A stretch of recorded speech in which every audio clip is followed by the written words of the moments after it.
Hey everyone, thanks for joining. We're going to be starting in a couple of minutes. I'd just like to ask you all to mute yourselves while on this webinar so that we don't get interference. People are slowly starting to join, so let's give them a couple more minutes to join the call, and then we're going to get started. Okay, more and more people are starting to come in. I am going to get started with our agenda for today, and as people trickle in, if anyone has any questions, I've mentioned in the chat, you can ask via chat, or you can just unmute yourself and ask questions during the whole presentation. This webinar is also going to be recorded, so our recording is going to be in your inbox tomorrow during the day. I would say it usually takes us around 24 hours to actually edit all the footage and have it in your email inboxes. But everyone, thank you for joining us for this first Lebesgue free webinar that we are organizing. This is the first in a series. And if this is the first time that you've heard me pronounce the name of the company, it's pronounced Lebesgue. I know a lot of people have trouble pronouncing our name. It's from French, so from the famous mathematician Henry Lebesgue. Well, famous or not, it is famous to us here in the company because we're a team of mathematicians and data scientists that are focused on advertising data and improving the return on investment for our customers. We've been an advertising agency, to give you an overview. We've been an advertising agency for some two and a half to 3 years, but we have learned that pivoting into software, we can help a lot more customers than just by being an ad agency that's running ad accounts for our clients. So recently we've released our digital marketing consultant app, and this app is what we have used to gather all the data that you are going to see in this webinar, and this is where we gather most of our insights, and our app is how we help our customers actually improve their ROI, but also how to identify the 10 mistakes that are hurting your Shopify store sales. So without further ado, let's jump right in and go through the agenda. So we are going to be talking about the 10 biggest mistakes that Shopify stores tend to make. And we've divided it into 5 advertising mistakes and also 5 business mistakes that can hurt your bottom line and that can hurt your sales. So talking about advertising mistakes, firstly, I'd like to start off with the Facebook ad setup. And a Facebook ad setup is mistake number 1 that we wanted to cover today. And we have some good practices that you can use in your Facebook account setup, but we also have the most common mistakes that companies usually make when they're setting up their Facebook ads. So on the good side, what we want all of our customers, and what we've seen works best, is when you have a separate prospecting and retargeting campaign. So that's just 2 campaigns. Everyone who's doing Facebook ads, what we like to do is just have 2 active campaigns running, and under those campaigns we have different ad sets, we have different ads, but only 2 campaigns are constantly active in all the accounts that we usually do manage. What we also like to use is to utilize broad targeting. So we've done a lot of data crunching, we've done a lot of data analysis, and broad targeting has won out every single time that we've used it. And just to tell you what we consider broad targeting is when you have a specific country that you want to do sales in, broad targeting would be just targeting the whole country without any interest, without any lookalikes, and in not using lookalikes, not using any interests, or not using any page restrictions, and just letting Facebook find you the best audience. Because Facebook does know who the best audience is, and they know a lot more about your brand, or they know a lot more about your customers than you probably do. So Facebook knows best who is going to convert, but it's really, really important to optimize not for landing page views or anything similar to that. That's a big mistake we see a lot of businesses make. What's really important is to always optimize for conversions. Being an e-commerce business, it's conversions are what's bringing you revenue, so you should always be optimizing for conversions and no other events. And a mistake is also not going for broad targeting. And why I mentioned that it's really important to optimize for conversions is the data that we have here that backs that up. So we've run numerous A/B tests to see how landing page views optimizations performs versus conversion optimization.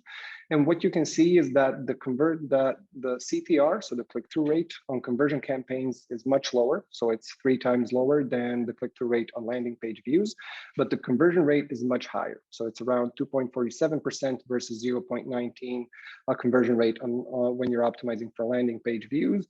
And what this does is, it really impacts your CAC, so the customer acquisition cost. This is a metric that we're going to be talking a lot about today. So it really does impact your CAC quite significantly. As you can see, when you're optimizing for conversions, so this is on the same audience with the same ad, so everything is the same, it's just the optimization that we are using on these ad sets. When you're optimizing for conversions, you can see a drop in customer acquisition cost by almost 90%. So going from $115 to $15.4 when you're optimizing for conversions. Sorry, let me get that glare out of your screens. What's also interesting to note is that the bounce rate when you're optimizing for landing page views is 55%, while it's much lower. So it's 45% when you're optimizing for conversions. And that's really important to note because this is also going to tell you a lot about the quality of your audience. So when you're optimizing for conversions, Facebook is trying to find you an audience that is most likely to purchase. When you're optimizing for landing page views, that's exactly what you're going to get. You're going to get an audience that's going to click on your ads a lot because Facebook knows who these people are, but these people are not going to convert. You can expect a almost 12x in a conversion rate jump when you are optimizing for conversions. Also, what's important about the Facebook ad setup and where a lot of businesses go wrong is they're putting too much of a budget in their retargeting campaigns. What we found is the sweet spot is putting around 80% of your budget on the prospecting audiences and putting around 20% of your budget, so on Facebook advertising, on retargeting audiences. Now, what this means is that if you're targeting the US, you're going to be targeting 220 million people if you're going broad, and you are going to be targeting them optimized for purchase. And on prospecting audiences, you always want to optimize for purchases. Yes, the CPMs are going to be higher. Yes, the click-through rate is going to be lower, but it is going to be a quality audience. And then when you have that quality audience that was optimized for purchases, then and only then can you consider running a different optimization event on your retargeting campaigns, where you should only allocate around 20% of your budget because this audience already knows about your brand. It's a smaller audience. You don't want to have your frequency too high. So around 20% of the budget going into your retargeting audience. Here, we also do prefer to optimize for purchases, but you can try optimizing for a different event. So link clicks or impressions, since these people have already been optimized for purchases, they do have a higher likelihood of purchasing, so you don't have to drive up your CPM again here. Of course, this all also depends on what your average order value is in a store. If you're selling items that have a lower average order value, so they're more of an impulse purchase, we recommend going with an 80-20 split. So in prospecting 80, in retargeting 20% of your budget. But as the average order value goes up, you should be putting more money into your retargeting campaigns as well, because these are no longer considered impulse purchases. So any item that's over $200 price, you should be putting more budget into your retargeting campaigns, that having several different touch points for your customers while they are considering purchasing your product. So this is also very, very dependent on your website average order value. And now let's move on to our mistake number 2. And that's what we see a lot of businesses doing is not utilizing the whole anatomy of an ad. And we call it the anatomy of an ad because this is how an ad on Facebook usually looks like. And when I'm talking about Facebook ads, I'm also covering Instagram ads and everything. We are going to touch on that in a couple of slides. But an anatomy of a Facebook ad is how this looks like. So this is your ad text, actually your primary text. This is your headline. This is your description. And this is all called ads copy. The creative is going to go here. It's highlighted in yellow. And the creative can either be a single image. It can either be a video. It can be a carousel ad, a dynamic product ad, whatever goes here. It's your creative, and your call to action button is also very, very important. Being e-commerce businesses, what we usually recommend is the Shop Now button. We've also done A/B tests on that, and the Shop Now button has always performed better than any other call to action button that we are putting on our ads. So if you're considering testing out Learn More or any other call to action, we would still go with Shop Now, but you can run your own tests. And now talking about this, when you're not using every element of an ad, what that means is that you're leaving performance on the table. So if you're not utilizing everything that Facebook is giving you for ads, you're just having a big drop off in performance, and we are going to be touching up on that a bit later. And when I mentioned Facebook ads, Instagram ads, what usually businesses also do, and this is kind of a bonus mistake that we've added into this presentation, what we usually also see is businesses not using automatic placement, but instead opting for manual placement. Again, Facebook is here to give you the lowest possible CPM and to give you the highest possible conversion rate for the lowest price. And if you constrain it, if you tell Facebook, I don't want to show my ads on Facebook, I only want to show them on Instagram, you're going to be targeting a smaller audience because not everyone opens up Instagram every day. Some people still open up Facebook, and Facebook knows best when it's the best opportunity to show this person an ad and when this person is most likely to convert. So if you're not using the Facebook Audience Network or Facebook Messenger ads, you're possibly losing out on some performance and some conversions that would happen had you let Facebook use automatic placements. So what we recommend is always using automatic placement. The data that we have does back it up. So the customer acquisition cost is around 30% lower. The cost per click is also much lower. And there's a 50% difference in CAC and 153% difference in the cost per click. But talking about that anatomy of a Facebook ad, let's cover mistake number 3, and that's not utilizing the best possible ad copy. I'm just going to leave this up here on the screen. So this is the same ad. So it's the same visual, it's the same call to action button, same headline, same brand, everything is the same, and it's targeting the same audience, but we have 3 different primary texts up here. Just to kind of illustrate the importance of Facebook ads copy, I'm going to give you a couple of seconds to read through the copy and just decide, what do you think is the best performer? And do you think that there's a significant difference in ad performance just based on this copy that you can see here? Now, hope you picked your winner, because the ad on the left has the highest click-through rate and it has the highest ROAS. And the only change in these three ads is just the ad copy. So it's the position of the heart emoji. It's the wording that you have here. So 290% ROAS versus 84% and 123%. Really, this is a huge difference, and I think that this really illustrates how Facebook ads copy can impact your performance. Now, when talking about copy, we also did a bit of research to see if prospecting and retargeting campaigns and prospecting and retargeting audiences do respond better to certain things that you are going to be mentioning in your Facebook ads copy. So what we did is we broke down all prospecting campaigns and all retargeting campaigns that we have access to. And we have a couple hundred users in our app that we can analyze data for. And what we found that on prospecting campaigns, it's good to mention price. It's good to mention shipping info because these positively impact your ROAS, but it's bad to use a sense of urgency in your copy, and it's bad to use social proof. And when you think about it, it does make sense. People are still not acquainted with your brand. They don't know what you're selling. They don't know who you are. So if you're just pushing them with some sense of urgency to buy a product they know nothing about, it's going to negatively impact your ROAS. The same thing with social proof. You could have social proof about your product that, again, someone knows potentially nothing about. And until they're acquainted with your product, you should kind of lean off on using social proof in the ads copy. So just to kind of, just to show you these, because we are going to be sharing this presentation. So social proof decreases ROAS by 50%, and urgency, using urgency in your Facebook ads copy on prospecting campaigns, that's important to note, is going to decrease your ROAS by around 40% as well.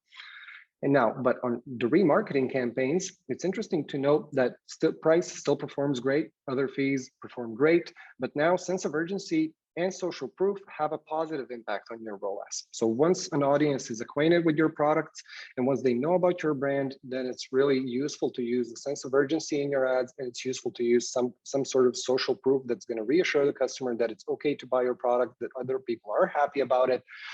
So on remarketing campaigns, really, it's kind of not the opposite, but now social proof and urgency do perform.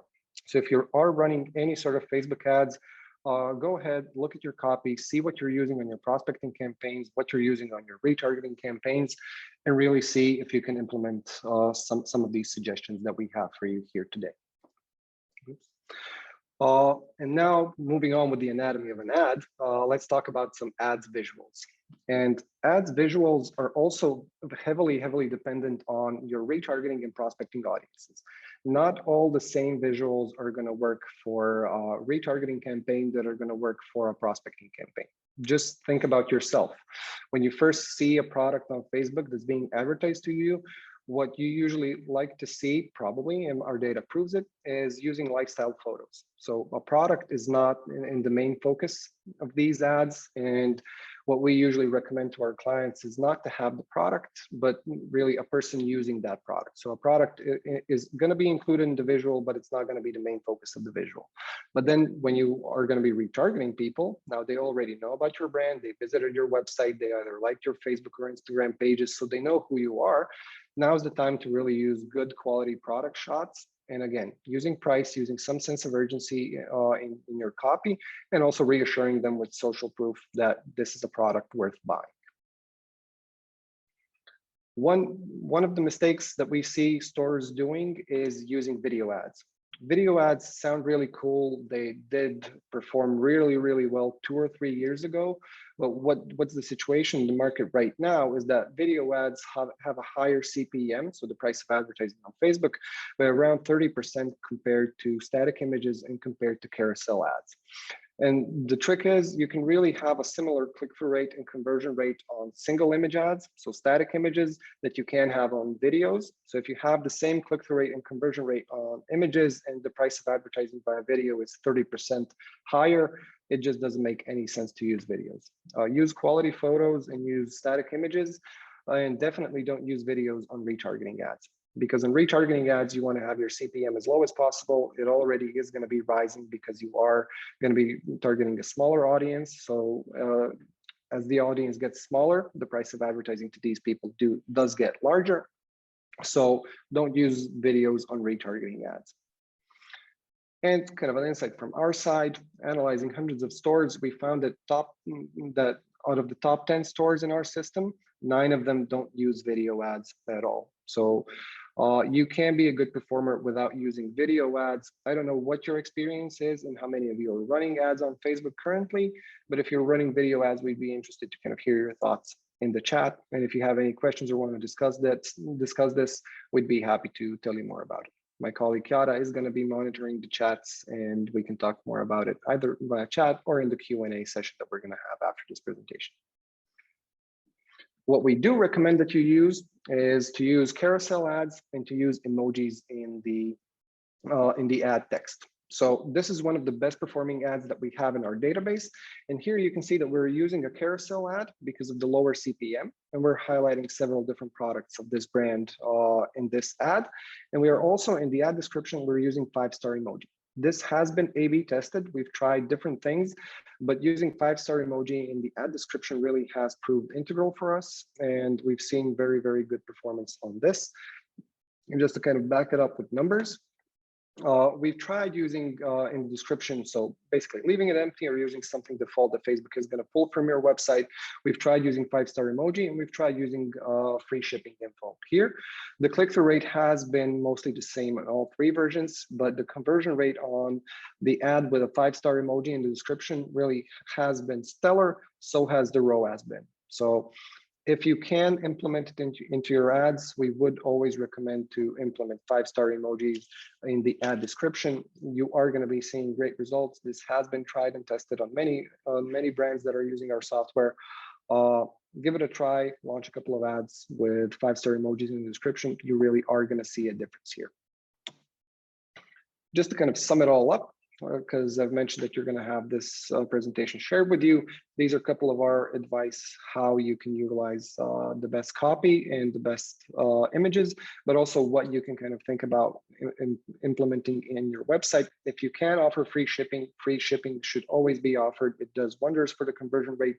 And if you're running any promotions, always advertise them both on Facebook, but also via email to your existing customers. Now that we've mostly covered Facebook ads, I'd like to move to mistake number 5, and this is an incorrect Google Ads setup. Google Ads is what we're going to be finishing up the advertising mistakes with, but this is here we have a lot of kind of major mistakes that businesses can make that are going to be hurting their bottom line. And just to start with the common mistakes. A common mistake is having multiple conversion events in your Google Ads account.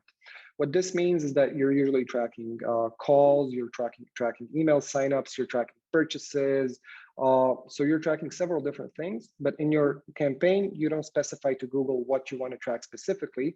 So what usually happens is you're overcounting conversions. So Google is going to be counting every single conversion. So be it an email sign up, be it a call, be it a learn more, click, whatever, it's going to be counting it as a purchase, and your Google results might be skewed because you're tracking multiple conversions. So this is something that you really need to get taken care of as soon as possible if you are doing it. And this is one of the biggest mistakes that's going to hurt your Google performance. The other two mistakes are running display ads and running video ads. Really, we've been in the advertising game for quite some time now. We're yet to see display ads and video ads perform well for any business. It's really nice to have them to kind of raise brand awareness, but brand awareness is not bringing you revenue. It's not bringing you revenue directly, and you can spend a lot of money on display ads and video ads without getting any sort of purchases.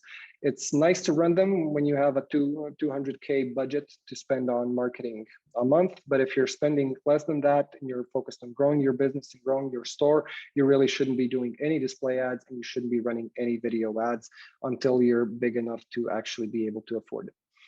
Now, with the best practices, what we always recommend to our businesses is to optimize for conversions, the same as on Facebook. So don't optimize for link clicks, don't optimize for impressions, always optimize for conversions, and use either target CPA or target ROAS for these optimizations. If you're just getting started on Google, these two optimizations are not going to be available for you. So you're going to have to optimize for link clicks until you get some sort of conversion numbers. But as soon as you can, optimize for target CPA and optimize for target ROAS. If you're not running a shopping campaign, start today, start tomorrow, start as soon as possible. Because shopping campaigns, if you're not running shopping campaigns, you're basically leaving money on the table. Shopping campaigns have always performed well. They're easy to set up. They're easy to manage. You just need to give Google all the information of your Shopify store, and it's going to be started automatically for you. So run a shopping campaign. You're going to thank us later because you are going to be getting a considerable amount of conversions here. And again, if you are just starting with Google Ads, we would suggest starting with exact matches instead of going broad and then narrowing down. Starting with exact matches is going to let you control your costs a bit better. It is going to let you learn more about your business because you are going to have to use exact keywords that your users are searching for. But once you get that covered, then you can go broad and expand these campaigns. And now all of these mistakes that I've mentioned right now is something that we analyze in our software that I've mentioned at the beginning of this webinar. So we do have what we call Facebook and Google red flags, where you just need to connect your Facebook account, you need to connect your Google account, and our software is automatically going to tell you what you're doing wrong and how you can fix it. What we found is that businesses that have a red flag score between 90 and 100 are really profitable or really scalable, while businesses that are hovering between 0 and 40 have either negative returns or their business profitability really isn't all that stellar. So what I would recommend for you is to really have your business automatically audited by our software and see where you're going wrong so you can start fixing these mistakes. And with that being said, we've covered all of our advertising mistakes, and now we can move on to our business mistakes. One of the first business mistakes that I want to talk to you about is if you're not measuring your customer lifetime value, you're making a big mistake, because the problem that you probably have if you don't know your customer lifetime value is that you don't know how much you can actually afford to offer for a customer acquisition cost to acquire new customers. Just a second. So basically the problem is if you don't know how to approximate or calculate your truthful bid, so this is really the amount of money that you're ready to pay to acquire a customer, then you don't know how your customer acquisition cost can look like.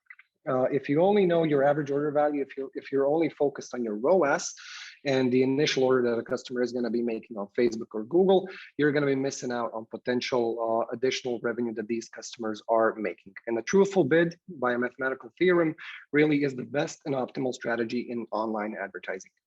Now, what I mean by that and why I think this is a problem is that you can't really run a successful campaign if you don't know if you don't know how much you can offer to acquire a customer. And how you can get around that is by knowing how much money you're going to earn from your customers in the long run. And this is just a screenshot from one of our customers, and just to show you how their lifetime value of a customer works out in 6 months that a customer is with them. But we can also calculate the customer lifetime value for 1 year or for 2 years, and also predict it in the future. So once you know that a customer is making an initial order of around $40, but in the next 6 months, on average, your customers are going to spend around $76 to $80. Then you know that you can afford a higher CAC. And then you know that you can actually afford to grow because you are going to be making that money back in the long run. So always, always, always know what your customer lifetime value is. And this is not just for subscription businesses. This is for one-time sale businesses as well. You really should be focusing on how much customers reorder from you and how much money you can expect to get from them in the next 6 months, in the next year, or the next 2 years. And talking about your customers and how much revenue they are bringing in through time, what we also allow you to focus on is customer acquisition channels. So not all customers are created equal. So some of you might already know that some customers are more profitable than others. Also, depending on whether they come from Facebook or they come from Google or they come from an email channel, we allow you to break this down by channels, so customer acquisition channels, so you know whether or not your Facebook customers or your Google customers are more profitable and where you can put kind of more of your advertising budget. What's also kind of neat about this lifetime value feature that we have is that we allow you to predict your revenue for the next 6 months or for the next year for your past cohorts. So we're using mathematical models that are going to allow you to predict how much revenue your previous customers are going to be bringing in the next couple of months. So you know how much money you can actually invest in advertising and a new customer acquisition, and you know how to plan your both marketing and acquisition strategies for new customers, but also existing customers, because email is really a big channel that you should be utilizing to have your existing customers repurchase. Now, bringing us to mistake number 7 is actually not taking into account the impact of your ads on your organic results. And what I mean by that is when you spend money on Facebook advertising campaigns and Google advertising campaigns, you usually have easily measurable results. You know how many purchases you got, you know what your average order value was, you know what your ROAS was. So that's really easy to calculate. But what we want to see when we're putting more money into advertising campaigns is we want to see our brand awareness go up. And don't get me wrong, please don't use brand awareness campaigns. Always use conversion optimized campaigns, but our brand awareness should organically go up. And this is a graph that we're kind of looking at our brand awareness, which is calculated as the number of brand keyword searches over time for the last year. And for this business, so for your brand, we actually see that this brand awareness has steadily but nicely been going up for the last couple of months. And what we want to do is we want to compare that to our advertising spend, which has also been going up in the last couple of months. We are spending more and our brand awareness has been going up. And why this is important is because when you have more brand keyword searches, you are going to have more organic conversions. So you're not going to have to pay as much to acquire these customers that are going to be searching for your brand organically, because as you can see in my next slide, the conversion rate on brand keyword searches is always going to be around 15%. And if you spend $30,000 on advertising, be it on Facebook, be it on Google, be it on other ads, what you should usually see is you should see around 9,000 brand related keyword searches on Google. And if you take into account that usually when people are searching for a brand keyword, the click-through rate is around 40%, you should expect around 3,600 additional visitors in a month on your website that you haven't paid for. So this is just brand awareness. This is just organic keyword searches, which are usually going to convert into 540 additional purchases, assuming a conversion rate of around 15%. So you need to take that into account as well when you are planning your marketing strategies, when you are planning your marketing spend for the next couple of months or for the next couple of years even. So increasing the spend on ads is going to increase brand awareness as well, and this should really lead to a higher overall return on investment for your business. So keep that in mind, and in our app, you really can see how both your, but also your competitors' brand awareness is going up, and you can kind of estimate the advertising spend of your competitors as well. So again, kind of neat. And speaking about competitors, That's actually going to be our mistake number 9, sorry. But our mistake number 8 is having misled reporting. And what I mean by misled reporting is, I'm just going to leave this slide over here. And I'm going to let you look at the number of Facebook purchases in a given month. So that's actually May of 2021, where Facebook is reporting that we've had 3,338 purchases. But when we look at our Shopify orders, we only had 2,900 Shopify orders. So something is really wrong here. And Facebook is reporting a higher number of purchases than we've had of Shopify orders. And what this leads me to believe is that that this business's conversion tracking hasn't been set up correctly. So Facebook is overcounting purchases. And if you don't have all of this data in one place, like we have in this business report section, you're really not going to be aware of how well or how bad your Facebook or Google campaigns are performing. So what we like to do is we want to have all of these metrics in one place, reported on same time frame, so we can easily compare it, so we can spot mistakes like this one. Because if this was me, if I was just looking at the Facebook Ads Manager and seeing 3,300 purchases in May, I would be doubling up on my Facebook Ads budget. But this is really not 3,300 purchases. This is probably something more like 1,600, because Facebook, if it's over counting, it's usually double counting because of the conversion API, the Facebook pixel, and the whole iOS 14.5 mess that's happening right now. So you need to get that fixed if this is happening on your accounts. But what we also like to kind of track is how our Facebook and Google purchases are impacting our Shopify first-time orders. And why this is important is because there are much cheaper channels to have your existing customers repurchase. You can always use emails, you can use other campaigns, but email is usually the cheapest to get your existing customers to repurchase. But your Google purchases and Facebook purchases should be impacting your Shopify first-time orders. And what's happening here is we have more Google purchases and Facebook purchases than we have Shopify first-time orders. So what this means to me is that we're actually retargeting our existing customers. We're spending our Facebook and Google Ads budget to have our existing customers purchase from us, while we could have just sent out an email.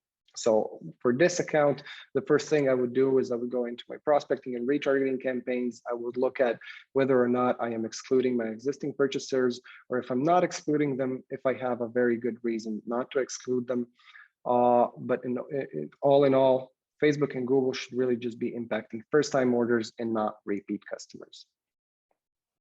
Now, mistake number 9, talking about competitors.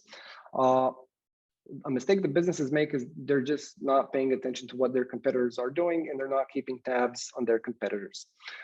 So that's why we've built this competitor landscape feature, where we allow you to really see who your biggest competitors are once you've input them into the app, to see who your biggest competitors are and who your fastest growing competitors are.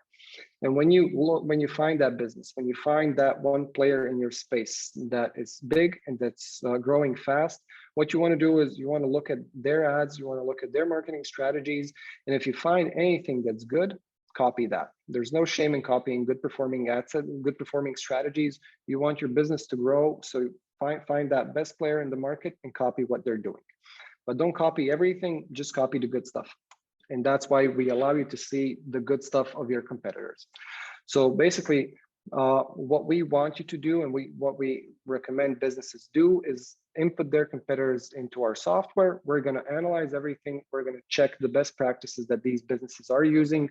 So both on text ads, both on visuals, both on Google and on Facebook. And we're going to show you all the good ads that these competitors are running that are probably performing well, so you can try out these strategies for yourself on your own store. So really, just use the best practices that your competitors are doing. Keep tabs on them every month. Take one day and analyze what they're doing, how they're growing, which strategies they're using and you're not, and boost your growth. And last but not least, we do have one more mistake remaining, and that is for businesses not knowing their checkout funnels. Why this is important is because basically your ads will only perform as well as your web store does. So you can have the best ads in the world, but if customers land on your website and it's hard for them to purchase, they're not going to be purchasing. So your click-through rates can be amazing, your CPM can be amazing, you can have an amazing marketing strategy, but if your store is not performing, you're not going to see a lot of revenue actually coming in. So that's why we have this step-by-step breakdown of your checkout funnel. And what's really important for us is to focus on steps that have the highest opportunity for improvement. And this would be kind of the add to cart rate for this business really is the furthest away from the benchmarks, which again, we analyze hundreds of stores. We see that these numbers are possible. So what we would recommend is just improving the add to cart process for this store, having more customers add the item to cart, and then we can work more on checkouts initiated. Then we can work on the purchase rate. But really our biggest problem here is the add to cart rate. We need to figure out what the problem is, and you have all of our help during this process. So we do analyze both ads, but we also do analyze websites, and we want to help you get more revenue from your stores. And we can see here that just by improving the checkout rate, the add to cart rate by 5%, this business could actually see 26 additional purchases in a week. So, and these 26 purchases would account for like $5,200 worth of revenue. So it's not pocket change. Just improving the add to cart rate by a bit is going to improve the overall bottom line and your overall revenue. So really, find the mistakes in your checkout process, fix them as soon as possible, and see additional revenues because your website does work in conjunction with your Facebook and your Google ads. Now, all of the screenshots have been from our Lebesgue Marketing Consultant app, which is available on the Shopify App Store. You can download it today. You can give it a try during the 2-week free trial. During the free trial, there's no billing required. There's no credit card that you need to leave with us. You can install the app and you can see the red flags and the mistakes that you are making in your store really quickly. Once you connect your Facebook ads and Google ads, everything is going to be done automatically. We are going to analyze the performance of your ads and the performance of your competitors as well. So you are going to be able to make better business decisions and boost your ROI. Now that's it from me and from what I wanted to tell you about these 10 mistakes. Right now, it's time for your questions. Chiara, do we have any on the chat? I see that we have a question from Adrian. Adrian is asking that you mentioned that broad targeting should be used on Facebook. Wouldn't that lead to relevant traffic being brought to the page? That sounded strange to me. Well, when you think about it, not really. If you're optimizing for purchases, again, Facebook has a bunch of data on its users. It has more data. It has more data about you and me than we think we have data about ourselves. So Facebook, if you're going broad, Facebook is gonna look for kind of the cheapest conversions it can get based on past user behavior. And when you're going broad but optimizing for conversions, this is going to be relevant traffic. So these are not going to be people who are going to bounce. I mean, there's going to be around 45% people bouncing from your website, but usually this is going to be relevant traffic, and people coming to your website have been optimized for purchases. So Facebook knows that in the past, these people clicking on ads has resulted in a purchase. They have similar interests to other people that have purchased from your page, which again, Facebook can know from your pixel data. So really, Facebook is going to be bringing you as relevant an audience as possible, because when you're doing interest targeting, you might miss interests, and we've seen that happen. You might think, okay, these interests is what defines my audience, but by doing that, you're missing the kind of bigger picture. You're missing out on some conversions. You're narrowing down your audience, and you're bringing up your CPM. So in most cases, we've really seen the CPM be the best when we're using broad targeting, but also the customer acquisition cost has been the best when using broad targeting, but always coupled with the purchase optimization. Okay, hope that helps, Adrian. We have another question from Tatiana. Says, you said that not tracking LTV is a mistake. I run a small store, men's fashion store, and most customers purchase only one product. How important is LTV for non-subscription businesses? It's still important. So even when you have kind of one-time purchases, tracking LTV is still important, because if you're not using an email strategy to get these customers to repurchase, or if your products are good, if your customers are happy, they are going to be repurchasing from you. So I'm a man, and whenever I buy anything fashionable, when I find a store that works for me, when I find a product that works for me, I am going to repurchase. You just need to remind me. And so you should always utilize email strategies as well, and you should see your customer lifetime value go up in the next couple of months as well. Hope that helps answer the question. Okay, next question from Alexis. Thank you, Alexis. Alexis asked, for images for Facebook ads, you mentioned having different types of images between prospecting and remarketing campaigns. Are there certain types of images that convert best? Funny ones with emotional connection, maybe? Yeah, well, it all depends. What we like to use on most of our campaigns is images that don't look too professional, especially when you're not using, when you're not doing, sorry, lost my train of thought a bit there. So especially when you're not doing product photos, don't use too professional images. Try to keep it as kind of natural as possible, just so you kind of, when you're in the Facebook flow or Instagram flow of a certain person, they don't want to click on an ad. They want to stop because they think it's an image from their friends. So depending on your brand, it is going to be different. And depending on your brand image and your brand kind of tone, this is something that you can test out. Sometimes funny works, sometimes funny simply doesn't work. But it's something that's worth testing out. But what we found is that professional images usually perform worse than kind of user-generated images or user-generated videos even. If you're using videos, this kind of an additional insight. If you are using videos and videos have been performing well for you historically, try using something that looks more user-generated. So not something that's been shot professionally, but something that you or your friends would take on Facebook. Okay, Adrian is asking another question. So performance-wise, broad targeting should be comparable to interest targeting.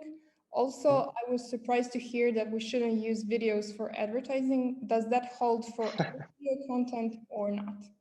Yeah, Adrian, I think I've answered your question there about all video content. User-generated video content has been known to work well. We would recommend at least trying it out and see how it performs for you.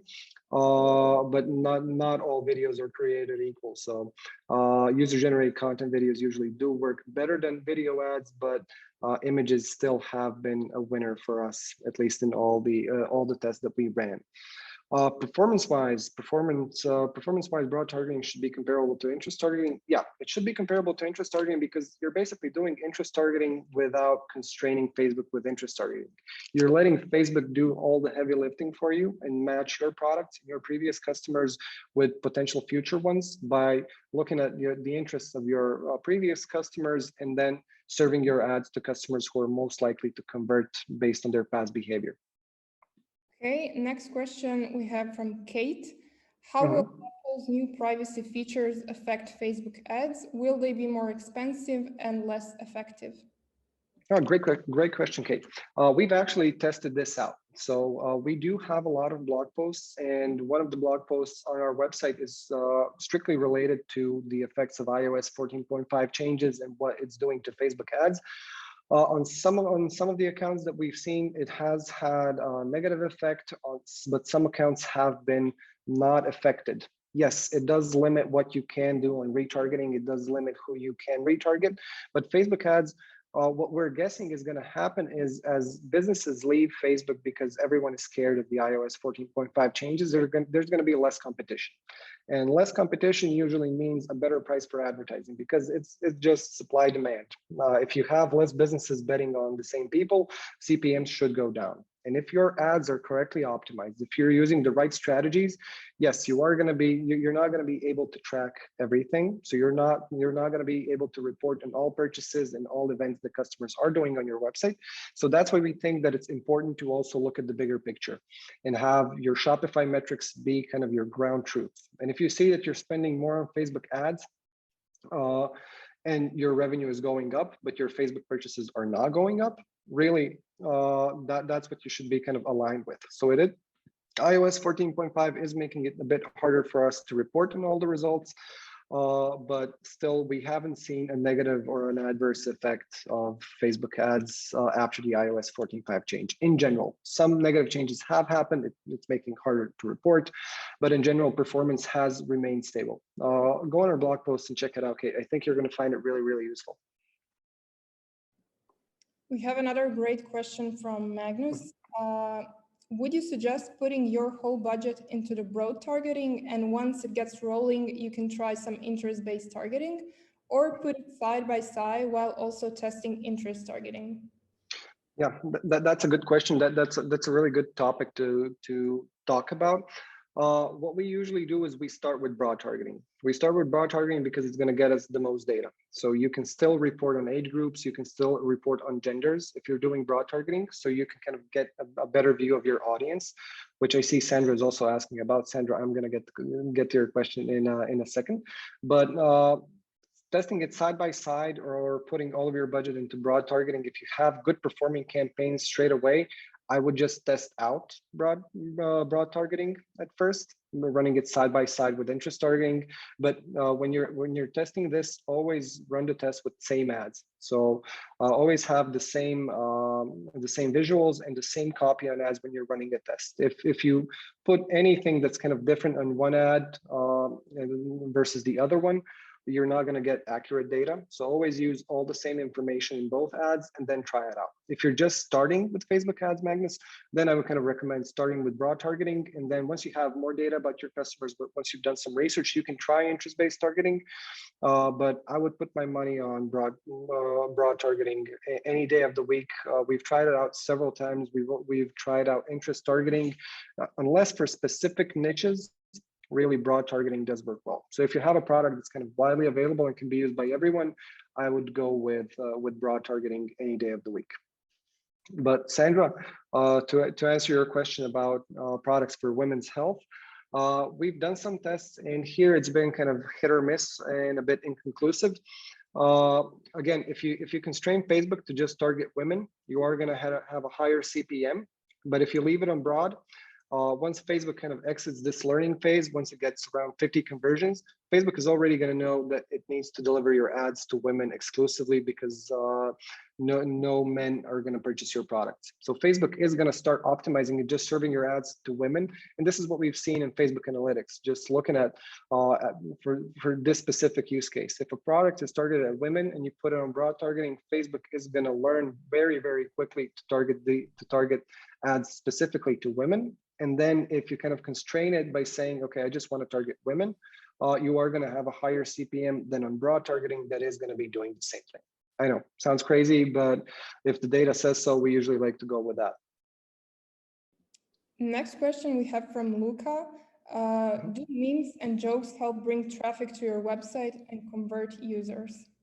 Yeah, again, really depends on how your website looks like. If you're just using memes in memes and jokes in your ads, but your website is really serious and it's not in line with your brand, then I don't know.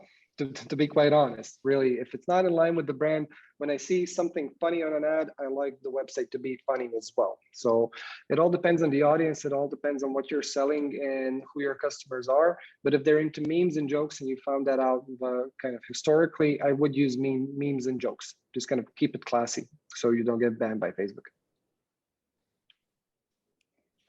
We have a question from Adrian.